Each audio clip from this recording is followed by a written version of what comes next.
Fox Football runs it way back. Kendall Gammon mines the wealth of knowledge of former players. Brought to you by Mid-American Wealth Advisory Group. Let them design the financial plan that is right for you. MidAmericanWealthAdvisory.com. 101 The Fox Football. Matt Sparks, Kendall Gammon here on the phone with, of course, defensive tackle Bill Maas. What's up, man? How are you? Guys, how we doing? Ready for a big one today? We really are, and it's awesome. When you look back last week, a tough-fought game, but the defense holds Jacksonville, which we all believe is a playoff-caliber team, and especially offense, to 9 points. And really, I say 6 because the other 3 were gotten off of a fumbled punt that they converted, and good for the defense that they keep them out of the end zone. Just talk about, Bill, what you're seeing from the defense so far. Yeah, it's pretty amazing that where we are right now. Look, it's early yet, and a lot of things can transpire. But given the first 2 weeks, this group has really had carryover from last year, and that's a very hard thing to do. Yeah, having carryover from the previous year. As fans, everybody thinks, "Oh, yeah, we got this in place, we that, we just need this and that in the draft and this in free agency." Well, that's not how it works. But I think, as much as the young corners played last year in Spag's defense, I think that's been the big thing, because there was a transition period there last year, if you remember, early on, and they just kept getting better and kept getting better. And remember when Spags first got here, the pass rush wasn't real good, and they just kept getting better and better, and they won the Super Bowl that year as they got better defensively throughout the year. But I think playing all these young kids that they played last year at linebacker and at the corners and safety position, I think it's had a tremendous impact on where they're at right now.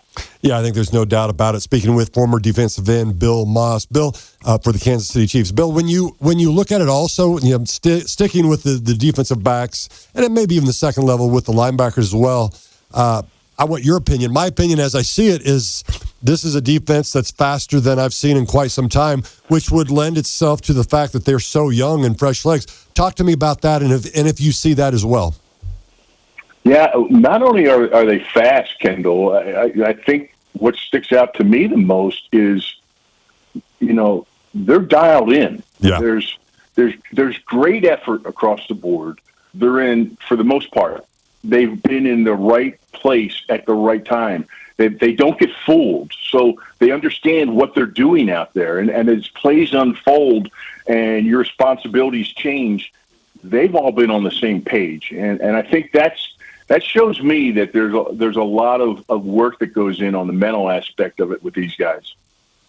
Speaking with Bill Maas here, of course, former Kansas City Chief, and for years we've been talking about how electric the offense is. Does it feel weird, guys, talking how electric the defense is? Is it refreshing, or does it feel good, or does that make you guys a little worried that we're not, again, focusing on Patrick Mahomes and everything he can create? I think for the defensive guys, they're kind of happy, right? They've been overshadowed here for quite some time since 15 got into town. But no, it's a good thing. And early on, look, defense, it's all about aggression, right? It's all about attacking, getting after the ball carrier, getting to the ball, all those things. Where that's easy to do early in the season, But as the offense grows and comes along, especially with the new receiving core, they're still feeling their way. Every year, an offense takes on its own personality of what they become. And you only work that out through playing reps. And, September is August, really, how it used to be. And so they're feeling their way through these things as they play different defenses and see how different defenses play them. We haven't talked about it yet, but certainly we have to, especially on the fact that you play the position. Chris Jones comes back. Has 3 days of practice. I thought the fresh legs were very evident. He has 1.5 sacks. I think he at least causes another, if not more. Just somewhat wreaked havoc and played like the guy he believes he is. Your thoughts on what you saw from him? Kendall, he's just so disruptive and explosive. It's amazing what he can do to, guys that big in a confined area. It really is.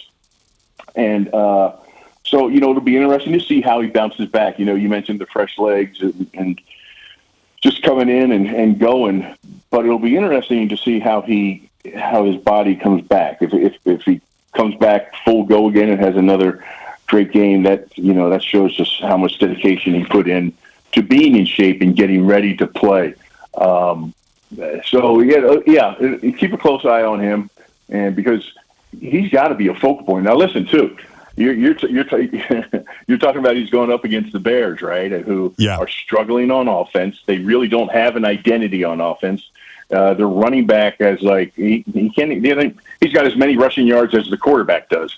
They're out with their starting left guard, Traven Jenkins. Okay, now Braxton Jones, their starting left tackle, he's out. Right. And they're playing the backup kid Larry Borum from Missouri here, so MU fans will see him. But this could be another big day for the Kansas City Chiefs defense. You like that? Yeah. I'm looking at Sparks, and Sparks is like, he's just he's licking his lips. He's like, this is licking nice. My chops, Bill Maas. You know what? Hey, you know what though, buddy? I'll tell you. You think about all those things, but I go back to last year and that fiasco that was Indianapolis.